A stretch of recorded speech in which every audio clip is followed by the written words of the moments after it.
Assalamualaikum warahmatullahi wabarakatuh. Alhamdulillah, alhamdulillahilladzi wafaqana bil imani wal islam.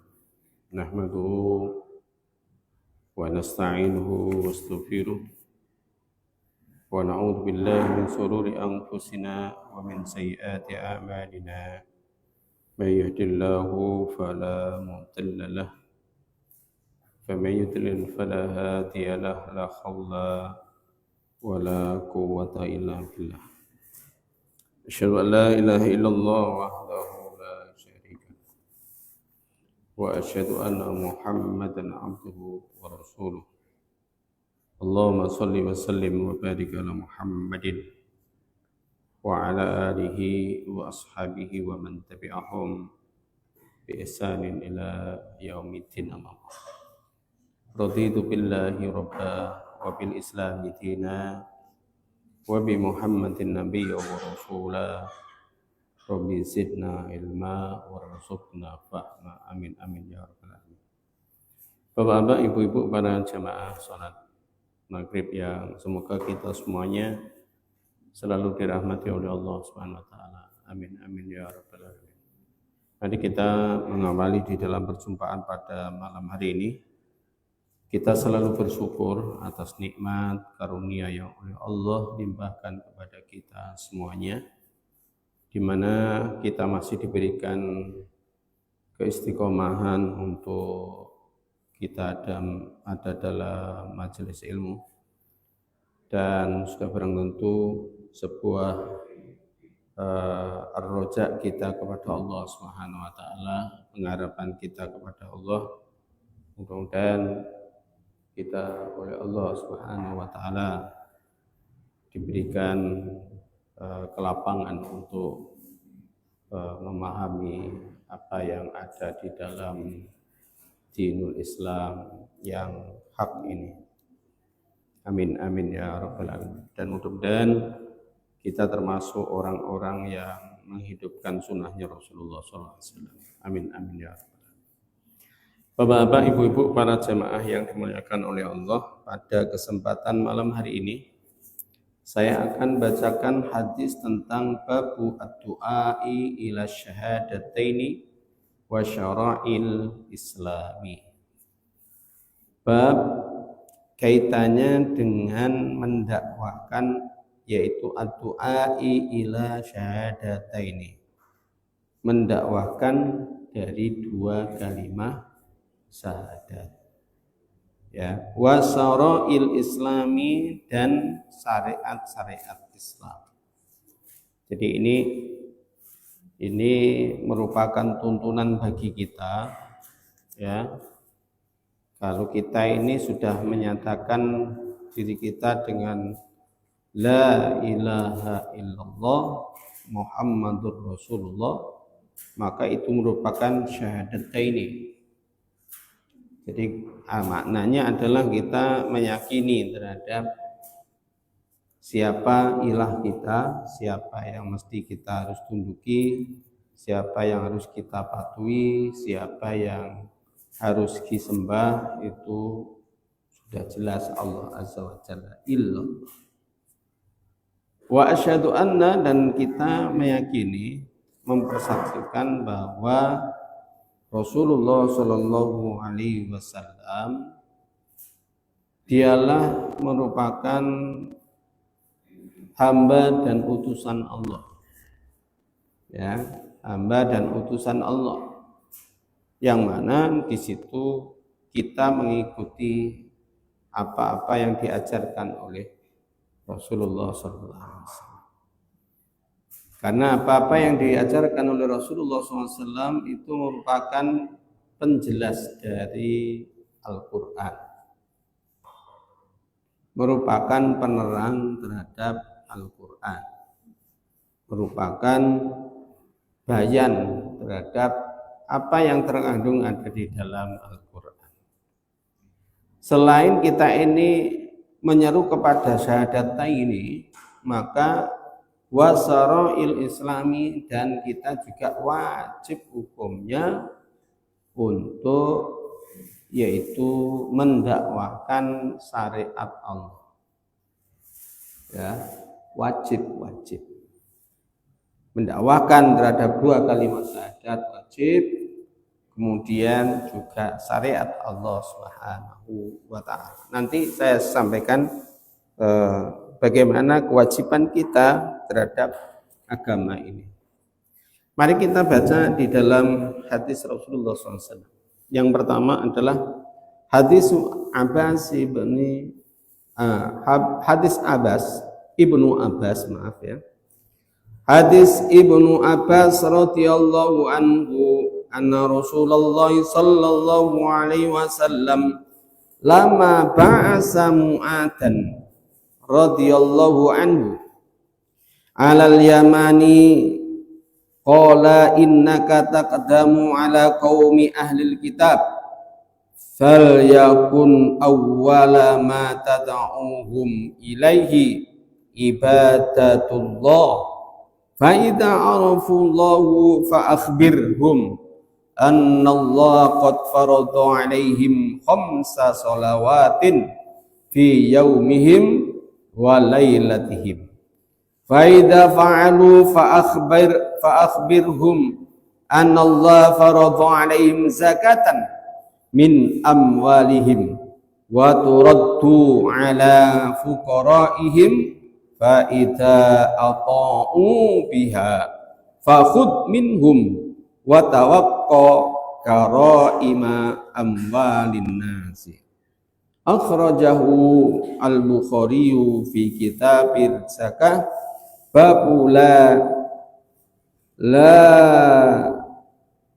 tu'khadu karaimi amwalin nasi fi shadaqatin. Hadis yang pertama yaitu hadis Ibnu Abbas. Hadis dari Ibnu Abbas radhiyallahu anhu anna Rasulullah sallallahu alaihi wasallam, sesungguhnya ketika Rasulullah sallallahu alaihi wasallam lamma ba'asa Mu'adhan, ketika Rasulullah sallallahu alaihi wasallam mengutus Mu'ad. Jadi setelah perluasan, setelah kemenangan yang ada di Madinah pada saat itu, ya, maka Rasulullah Shallallahu Alaihi Wasallam memperluas wilayah, menyebarkan Islam sampai ke Yaman.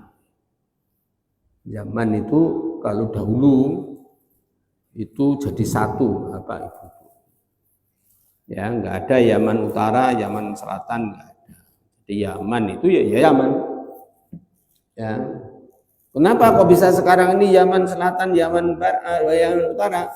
Karena dipecah-pecah oleh orang-orang kafir, ya, ya, seperti munculnya Indonesia, seperti munculnya Malaysia, sampai kemudian berpecah-pecahnya kaum muslimin ini. Memang kita harus tahu bahwa kita ini terpecah karena kekalahan kaum muslimin, hancurnya kaum muslimin, yaitu tepatnya pada bulan Maret tahun 1924 dengan kehancuran Turki Utsmani. Tepatnya tanggal 3. Dari tanggal 3 itu hitungannya diusirnya khalifah terakhir dari Turki Utsmani, dari yaitu Kesultanan Turki. Itu setelah Perang Dunia Pertama kalah, Perang Dunia Kedua kalah. Pada akhirnya kita terlahir pada zaman-zaman setelah kemerdekaan Indonesia. Kalau panjenengan mungkin membaca atau pernah mendapatkan pelajaran sejarah tentang pertempuran yang ada di Selat Sunda, yaitu mungkin juga di Selat Jakarta, ya, dia di Jakarta. Ya, maka kita kenal dengan yang namanya Sultan Syarif Hidayat. Maka di situ pernah terjadi yaitu diutusnya pasukan di mana pasukan itu memerangi pasukan Portugis saat itu. Itu dari mana? Dari Turki Utsmani. Kenapa kok bisa sampai gitu Turki sampai kemudian ke Selat Sunda? Karena negeri ini juga termasuk wilayah kekuasaan Turki pada masa itu. Ya. Sampai sini ya, apa buktinya? Ya, kita dapati di sejarah Indonesia ada Majapahit Islam, Mataram Islam, Demak Bintoro yang terkenal dengan adanya wali. Itu merupakan wakil-wakil, artinya orang-orang yang mereka memang ada di sini ditugaskan. Saya lanjutkan, demikian pula pada masa Rasulullah SAW di Madinah pada saat itu, setelah perluasan, setelah ditaklukkannya orang-orang musyrik pada saat itu, maka Rasulullah SAW lama ba'asa Mu'atan, maka ketika itu Rasulullah SAW mengutus Mu'ad ibnu Jabal ala Yamani kepada, artinya ke daerah Yaman. Ya. Dan Yaman ini istimewa karena langsung disebut di dalam hadisnya Rasulullah SAW. Ya, kekuatan akhir zaman itu ada di dataran Syam dan Yaman. Dan subhanallah, ya, mungkin Yaman itu kalau kita tengok orangnya sederhana-sederhana, gitu ya. Tapi di situ terkenal ahli ilmu. Ahli ilmu itu di situ adalah merupakan wahana keilmuan. Jadi di setiap tempat itu ada sistem madrasah yang sifatnya mulazamah. Mulazamah itu mengkaji satu kitab oleh syekh tertentu, kemudian para tulabnya itu, artinya para santrinya itu menyelesaikan kitab ini kemudian diberikan syarat. Nah, ini di Yaman. Ya. Dan itu kalau seperti itu, sekarang ini banyak ditiru di Indonesia. Ada pondok pesantren yang menggunakan sistem mulazamah. Ya, menghabiskan kitab dan kitab itu semuanya dipelajari. Setelah itu baru ganti kitab yang lain. Dan itu yang diujikan. Nah, ini metode-metode ulama-ulama terdahulu itu dipakai. Sampai kemudian di Mesir, Al-Azhar itu mengikuti sebagaimana yang ada di Yaman. Dan subhanallah, disitulah kemudian dikatakan oleh Rasulullah SAW, akhir zaman itu ada dua kekuatan besar, yaitu di dataran Syam dan di Yaman. Dan kita ketahui negara Muslim yang itu secara langsung, ya, tidak tedeng aleng-aleng membantu Palestina hanya Syam, hanya Yaman. Ya. Tapi jangan tanya Iran, ya. Iran itu ibaratnya wong di luar sekarang ini tukaran, gitu ya. Nah, bahasanya begitu. Ya ben tukaran ben, gitu ya. Karena Amerika, Israel itu ya temennya. Ya, kalau sekarang tukaran ya biarkan tukaran. Bapak ibu-ibu yang dimuliakan oleh Allah, qala, maka di situ nyatakan innaka taqaddamu ala qaumi ahlil kitab. Jadi Rasulullah sallallahu alaihi wasallam mengutus Mu'ad bin Jabal ini ke Yaman, maka Rasulullah menyatakan begini, innaka taqaddamu ala qaumi ahlil kitab. Ya. Sesungguhnya engkau akan datang kepada kaum ahli kitab. Jadi dahulu itu di Yaman itu banyak orang-orang Falyakun awwala ma tata'uhum ilaihi ibadatullahi. Maka jadikanlah atau sampaikanlah kepada mereka supaya apa? Yang pertama-tama mereka itu apa?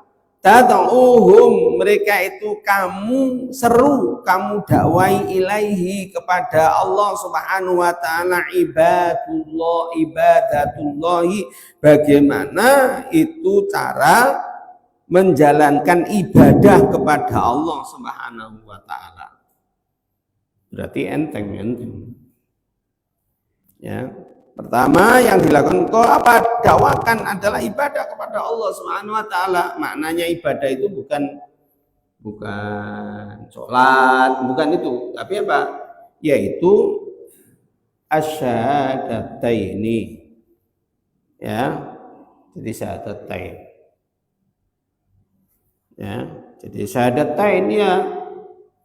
Kenapa? Karena makna ibadatullahi itu bukan kemudian tentang sholat dan karena di dalam hadis ini kelanjutannya lain. Hanya kelanjutannya setelah itu maka baru ajari sholat, gitu ya. Berarti bukan sholat yang dimaksud ibadatullahi ini adalah tauhid. Ya, tauhid. Siapa yang patut diibadahi? Siapa yang harus disembah? Siapa yang harus ditaati? Ya, dikenalkan itu. Fa idza arafullahu, maka apabila mereka semuanya itu kemudian mengetahui tentang Allah, fa akhbirhum, maka kabarkanlah kepada mereka annallahu qad farada alaihim khamsa salawatin fi yaumihim wa lailatihim. Nah, ini ya. Ketika mereka itu telah mengetahui Allah Subhanahu wa taala, maka kabarkanlah kepada mereka annallahu qad faradallahu alaihim. Sesungguhnya Allah telah memfardukan. Di sini ada qad farada. Maka itu pasti. Artinya kalau bahasa hukumnya wajib. Wajib, enggak ada penafsiran yang lain. Ya, jadi qad farada, sungguh-sungguh wajib, sungguh-sungguh difardukan atas mereka khamsu sholatin, yaitu 5 waktu sholat. Fi yaumihim wa lailatihim, di waktu siang hari ataupun malam hari. Jadi itu yang diajarkan. Setelah kaitannya dengan tauhid, kaitannya dengan keimanan, maka baru setelah mereka mengetahui siapa yang patut disembah, siapa yang patut ditunduki, maka kita diperintahkan untuk menyampaikan, yaitu sholat 5 waktu yang itu diwajibkan atas mereka. Ini apa itu? Bagaimana ini bisa kita tiru? Ya, memang harus kita tiru. Karena ini amaliyah dakwah. Terus seberapa kita ini mendakwakan kaitannya dengan ibadatullahi, yaitu tergantung. Ya, sesuai kalau Rasulullah SAW itu sesuai dengan apa yang sementara itu dia pahami. Yang jelas kemudian apa intinya?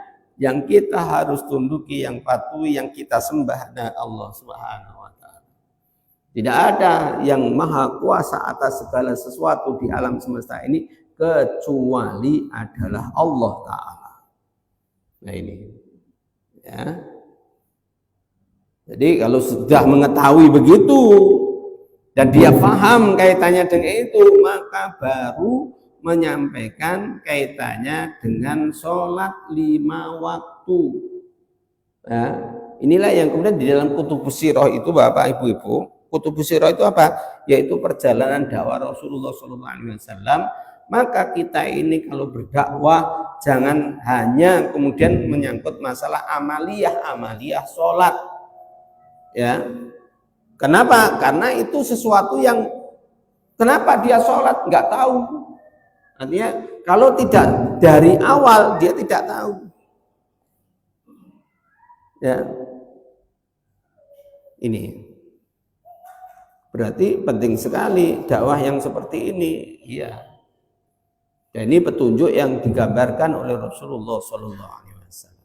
Faida fa'alu, maka apabila kemudian mereka itu menjalankan, ya, berarti faida fa'alu maknanya itu orang yang mendakwakan tadi itu melihat,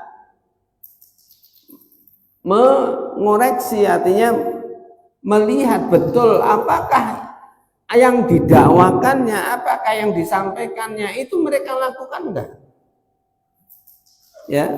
Faida fa'alu, maka apabila mereka itu melakukan, fa'akhbirhum, maka kabarkanlah kepada mereka, maka belajarkanlah mereka, annallaha faradha alaihim mudzakah, maka kabarkanlah kepada mereka sesungguhnya Allah mewajibkan zakat. Kenapa di situ tidak qad faradha az-zakah? Karena zakat itu hanya diwajibkan bagi orang-orang yang mampu. Ingat ini, walaupun ini merupakan apa? Rukun Islam. Tapi perlu kita ketahui bahwa satu hal yang mesti harus kemudian kita ketahui bersama, bahwa zakat pun itu ada zakat fitrah dan zakat mal. Zakat fitrah itu pun kemudian apa? Kepada orang yang mampu. Mampunya apa? Tatkala malam hari bulan, yaitu malam hari kaitannya dengan Syawal, artinya malam Syawal itu ada kelebihan.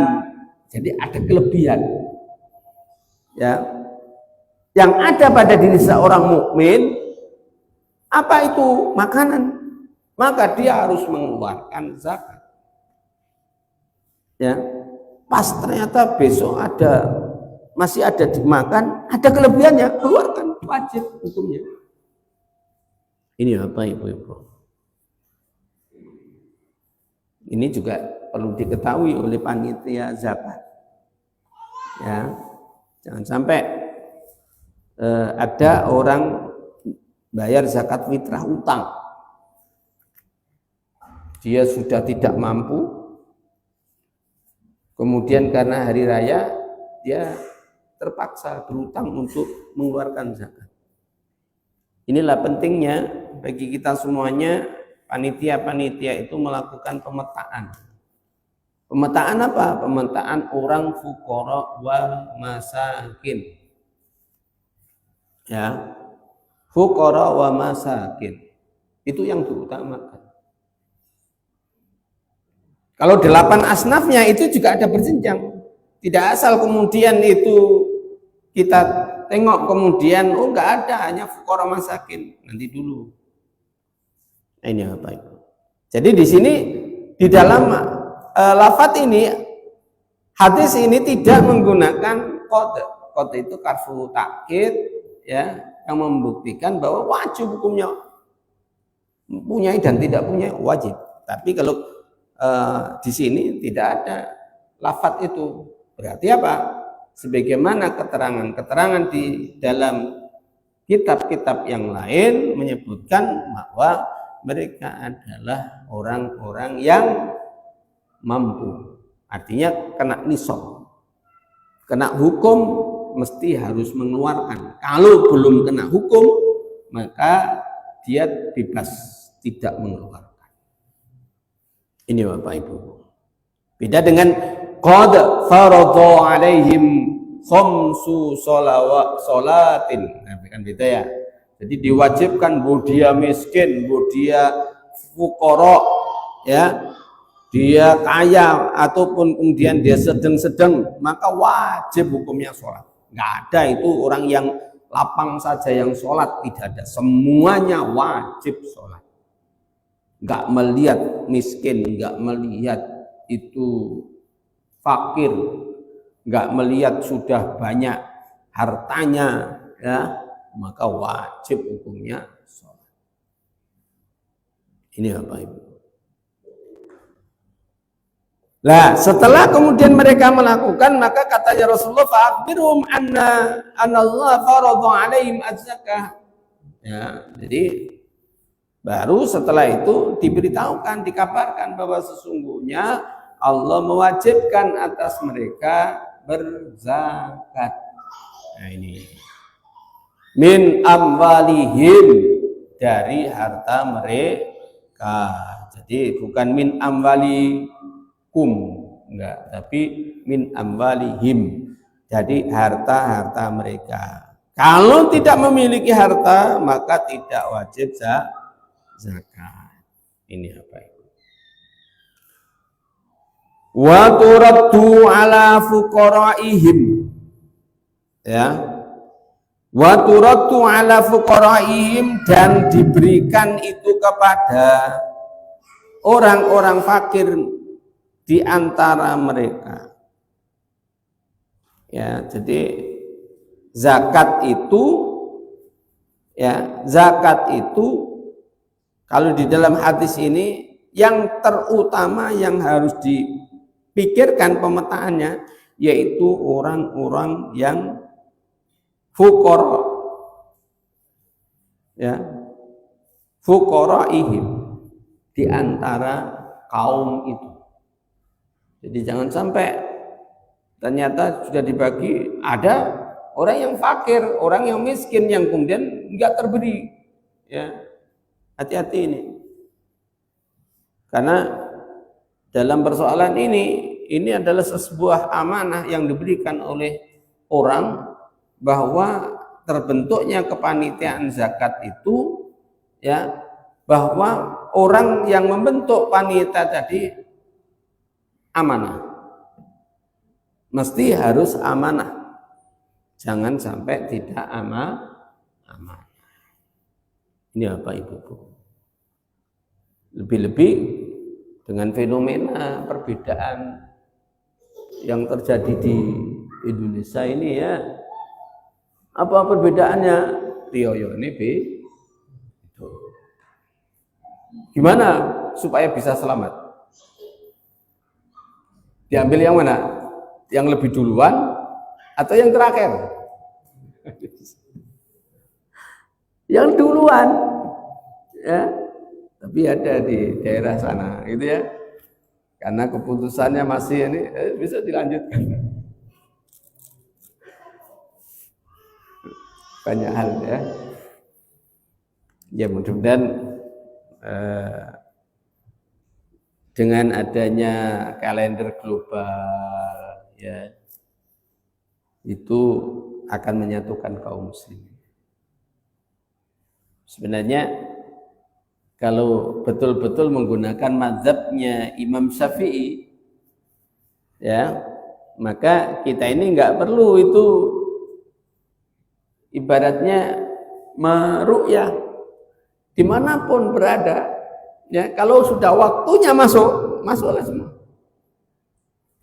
Nggak perlu kemudian itu berbeda besok harinya lagi lah. Kalau itu betul-betul menggunakan pendapatnya, matlaknya Imam Syafi'i. Tapi sekarang bergeser jauh dari baik itu matlak, ya. Kenapa? Karena ada 3 derajat. Nah, itu yang jadi. Nggak ada dalil satupun di dalam Al-Quran atau hadisnya Rasulullah, ya, itu harus 3 derajat, ya. Nggak ada. Tanyain siapa ulamanya, nggak ada. Ya. Kita belum melihat yang diperintahkan bukan kita. Siapapun kaum muslimin sumu li ru'yati wa aftiru li ru'yati. Ya. Kalau sudah disumpah, maka dan sumpah itu kemudian ini, maka siapapun orang yang kemudian pada masa itu maka harus menjalani besoknya puasa Ramadan. Dan di dalam matlak itu tidak lebih dari 12 jam, Bapak Ibu. Seluruh penjuru dunia ini 12 jam. Kenapa? Karena aturan berpuasa itu 12 jam. Saya lanjutkan, kecuali yang dikutub, ya. Itu harus ada ijtihad. Memang para mujtahid belum ada yang kemudian kutub, ada ijtihad. Ya, wallahu a'lam. Saya lanjutkan Bapak Ibu yang dimuliakan oleh Allah. Faida ata'u biha maka apabila kemudian mereka itu sudah diberitahukan dan diberikan yang namanya fuqara wa masakin, zakatnya itu kepada orang-orang kepada orang-orang fuqara wal masakin, faida ata'u biha maka apabila mereka itu mentaatinya, maka perintahnya fakhudh minhum wa tawaqqa karaimi amwalin nas, dan ambillah dari mereka hartanya, ya, dan jauhkanlah atau dauhilah harta-harta yang berharga yang disenangi oleh pemiliknya. Ya. Ini. Jadi kalau ingin kemudian mengambil zakat, maka mereka sendiri yang harus mengeluarkan, bukan kita rampas. Tapi orang itu sendiri yang kemudian harus mengeluarkan. Tidak mesti yang dia sukai dikeluarkan, artinya dibayarkan, tidak. Tetapi dia harus mengeluarkan sebagian hartanya untuk membersihkan dengan membayar zakat tadi, maka harta yang dia dapatkan saat itu pula itu menjadi bersih. Ini Bapak Ibu. Jadi mungkin ibu-ibu itu punya gelang, ya, karena punya uang banyak, tuku gelang. Kemudian gelang itu memang dipakai. Zakatnya berapa kali? 1 kali til. 1 kali selesai. Selama-lamanya, karena yang dipakai sampai kemudian tua ya itu aja 1 kali. Gampang kan? Kecuali kalau setiap 2 tahun sekali diganti yang baru. Artinya didol meneh. Nah, ini beda lagi. Maka inilah kewajiban fakhudh minhum amwalihim. Jadi caranya gimana? Ya kita peringatkan, kamu sugih, ya, harus keluar harta ini. Nah, itulah maknanya, ya. Nah, itu harus didakwakan. Jangan sampai tidak. Wah, sungkan Pak Ghazali. Mosok ngono kaya nodong. Bukan nodong, malah alhamdulillah orang yang diperingatkan tadi. Artinya kehati-hatian. Kenapa? Karena harta yang dimilikinya sebagian yang dititipkan oleh Allah itu adalah miliknya orang lain. Itu loh ya. Jangan sampai diperingatkan gitu malah kamu itu maksa-maksa aku. Lu enggak maksa. Kalau pada masanya, ini contohnya ya, kenapa Abu Bakar Siddiq radhiyallahu an itu tatkala setelah wafatnya Rasulullah sallallahu alaihi wasallam itu ada sebuah kaum yang mereka sudah disurati 2 kali oleh Abu Bakar Siddiq radhiyallahu an, maka yang ketiga kalinya itu adalah sebuah ancaman yang diberikan oleh Abu Bakar. Kalau kalian tidak mau membayar zakat sebagaimana kalian membayar kepada Rasulullah, maka saya akan datangkan pasukan untuk memerangi. Nah, itu ya. Berarti wajib. Ini. Terus lagi nanti Bapak Ibu-ibu, bagi orang-orang yang mereka iman terhadap harta itu dizakati, maka nanti di akhirat akan ditagih oleh Allah. Ditagih, iya, karena itu miliknya Allah. Harta tadi itu miliknya Allah, bukan milik orang yang ngenggam di dunia ini. Jadi sesungguhnya harta itu, ya, itu dititipkan ke kita dan kita diberikan pos-pos yang kemudian Pak, ini zakat, ini infak, ini sodako, ini hibah, ini wakaf. Ya. Dan itu nanti kalau kamu keluarkan barang titipan itu, yang itu wakaf, itu sodako, itu infak, itu zakat, maka sesungguhnya harta tadi itu akan kembali kepada orang yang mengeluarkan. Itu janji Allah. Dan itu dilipat gandakan. Ya. Nek seandainya real, ya, real. Wis iki aku titip, tolong nggon kono iku delehno. Katakanlah 2,5%. Ya. Nggon kono infak sakarepmu infak. Sedekah ya sakarepmu. Terus nggon kono hibah sakarepmu. Nggon kono nek ono yang namanya apa? Seandainya wakaf dintek kowe, diwakafkan.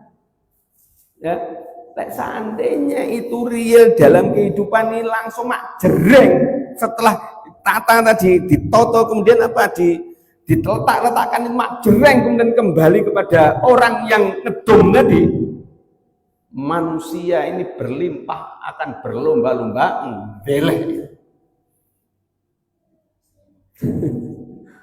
Tapi apakah mudah cara berpikir ini? Enggak. Lu betul. Kita ini mengeluarkan zakat saja mikir-mikir. Ya, aku ini gurung gitu ya. Sesuk-sesuk aja. Gitu ya. Terutama siapa ini petani ini? Pak Muhayyan ada. Pak Muhayyan. Petani. Ya, setiap kali panen wajib hukumnya keluar zakat. Gimana cara menghitungnya? Dihitung karena ada aturan di dalam Islam. Dan itu titipan Allah Subhanahu wa taala. Dan kalau itu mengeluarkan, oh saya ini karena tunduk kepada Allah saya keluarkan ini, sesungguhnya apa yang dikeluarkan itu akan kembali kepada dirinya. Dan tidak bisa dicolong maling. Lu betul ini. Jadi ingin menyelamatkan hartanya panjenengan, ya, nah, jalannya itu ya, nggak akan hilang. Infak, sodako, hibah, wakaf. Nah, ini. Tapi memang manusia itu diuji, ya, diuji dengan harta dalam kehidupan dunia. Ya, saya lanjutkan. Jadi harta yang disenangi oleh pemiliknya maka nggak boleh kemudian apa diambil. Maka inilah pentingnya bagi kita semuanya oleh Islam kita diperintahkan hitungan kabeh yang namanya harta kalian ini sing senengi tok gawe nggak apa tapi kemudian apa hitungan kabeh jumlahnya piro. Maka keluarkan sebagian dari itu kemudian diberikan kepada yang berhak. Ini Akhrajahu al-Bukhari fi kitab zakah. Hadis ini dikeluarkan oleh Bukhari di dalam kitab zakat. Babula tukhatu karaim amwalin nasi fi shadaqati. Yaitu bab kaitannya dengan tidak diperbolehkannya mengambil harta-harta yang berharga dari manusia sebagai sedekah ataupun zakat. Oleh karena itu, Bapak Ibu-ibu, itu diserahkan kepada kita semuanya.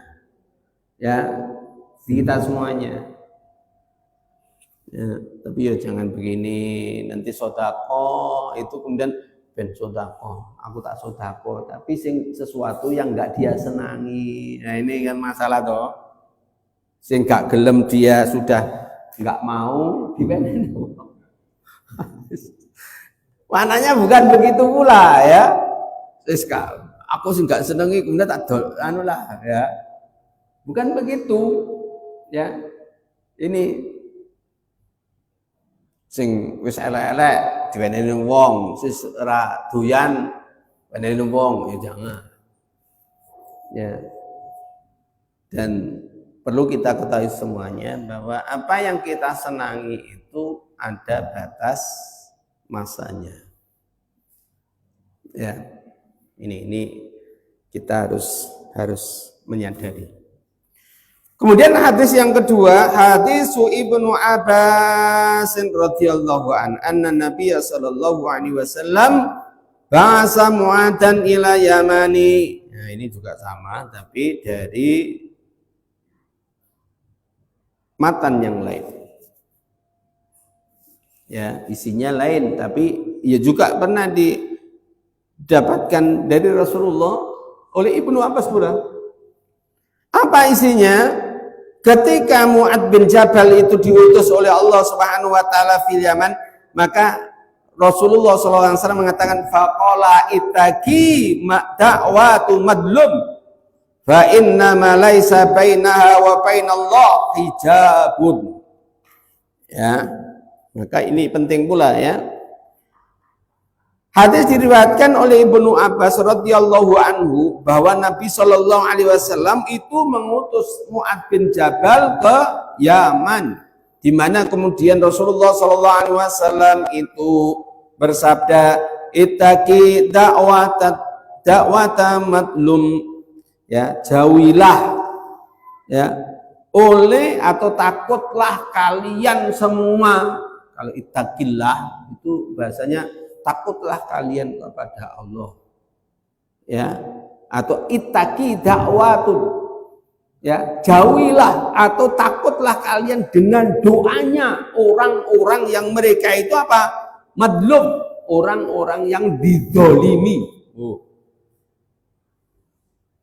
Jadi maknanya begini, kita jangan sampai melakukan kedoliman. Kenapa? Karena orang yang didolimi itu makna hadis ini merupakan sesuatu yang larangan yang dilakukan, yang mungkin muncul ya terjadi pada diri seorang, kemudian orang yang didolimi ini berdoa.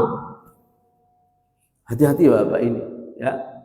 Kalau sampai orang itu didolimi ya, kemudian walaupun dia itu menang, walaupun dia itu tidak berbuat, walaupun dia itu tidak kemudian neko-neko, maka sesungguhnya mungkin dia berdoa kepada Rabb-nya ya, karena kedolimannya yang ada, maka dia didoakan. Doanya gimana?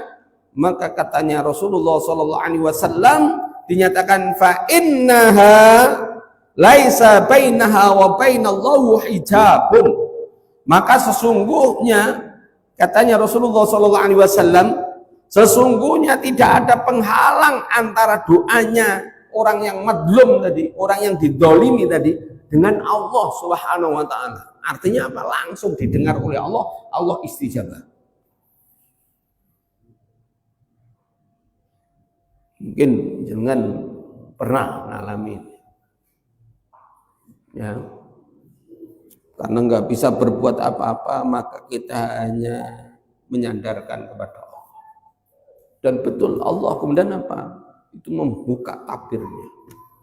Ibaratnya kita teriak, maka Allah pun kemudian meletakkan sesuatu itu yang terdolimi tadi, kemudian apa? Sesuatu yang sesungguhnya nggak mungkin itu akan dicapai oleh orang yang didolimi tadi. Hati-hati kita. Kenapa? Karena katanya Rasulullah SAW di situ apa? Laisa bainaha wa bainallahi hijabun. Tidak ada ya hijab di antara orang yang didolimi dengan Allah Subhanahu wa taala. Nah, sekarang ini banyak kedoliman merata. Ya, tidak hanya antara individu, tidak. Ya, tidak hanya antara kelompok dengan individu, tidak. Tidak hanya antara kelompok dengan kelompok, enggak. Tapi apa? Antara negara dengan masyarakat. Ya, betul ini. Oleh karena itu Bapak Ibu-ibu ya, mari di dalam fenomena akhir zaman yang penuh fitnah ini kita selalu meratap kepada Allah. Hanya kita harus mendekat kepada Allah Subhanahu wa taala dengan fenomena kayak gini. Ya. Sehingga di dalam kehidupan ini jangan sampai kemudian kita lepas. Orang sengsara dalam sebuah kehidupan karena kemudian apa? Karena mereka itu jauh dari Allah Subhanahu wa taala. Orang yang kemudian mereka itu apa? Mereka itu dijauhkan dari Allah Subhanahu wa taala, maka sesungguhnya orang tadi itu harus banyak kemudian melihat bersandar kepada Allah Subhanahu wa taala. Mungkin apa yang dia lakukan tidak benar menurut Allah Subhanahu wa taala. Ini Bapak Ibu. Oleh karena itu apa? Oleh karena itu ya, mari kemudian kita mengkoreksi pada diri kita masing-masing. Ya. Lebih-lebih kalau itu apa? Melakukan sebuah kedoliman. Kedoliman itu begini. Tidak hanya sebagaimana yang saya sampaikan tadi, banyak sekali. Oleh karena itu hindarilah bentuk-bentuk apapun kedoliman. Ya, itu kemudian apa? Karena kita takut nanti kalau orang dolim itu kemudian berdoa, maka tidak ada sesuatu yang menghalangi. Pasti Allah Subhanahu wa taala istijabah. Akhrajahu al-Bukhari, hadis dikeluarkan oleh Bukhari fi kitabim madzalim, di dalam kitab yaitu kedzaliman, babu itiqai wal hadri min dakwati madlum, ya. Bab kaitannya dengan supaya menjaga diri dan mewaspadai dari doa orang-orang yang terzalimi. Nah, ini ya. Jadi maknanya Bapak Ibu-ibu, jangan sampai kita melakukan kedzaliman kepada siapapun, ya. Dan takutlah kita ya dengan doa-doa orang-orang yang didolimi. Mungkin itu saja yang bisa sampaikan. Mudah-mudahan ini menjadikan penggugah kepada kita semuanya, bahwa kita ada kewajiban kita sebagai seorang yang beriman, yaitu mendakwahkan syahadatain wasara'il islami, dan hukum-hukum yang ditetapkan oleh Allah Ta'ala. Kemudian yang kedua, mari kita selalu kemudian menjaga diri kita dan menjauhi dari segala sesuatu bentuk kedzaliman, ya, artinya mengerjakan bentuk-bentuk kedzaliman. Kenapa? Karena doa orang yang terzalimi itu istijabah di hadapan Allah Subhanahu wa taala. Wallahu a'lam bishawab. Subhanakallahumma wa bihamdika asyhadu an la ilaha illa anta astaghfiruka wa atubu ilaik. Wassalamualaikum warahmatullahi wabarakatuh.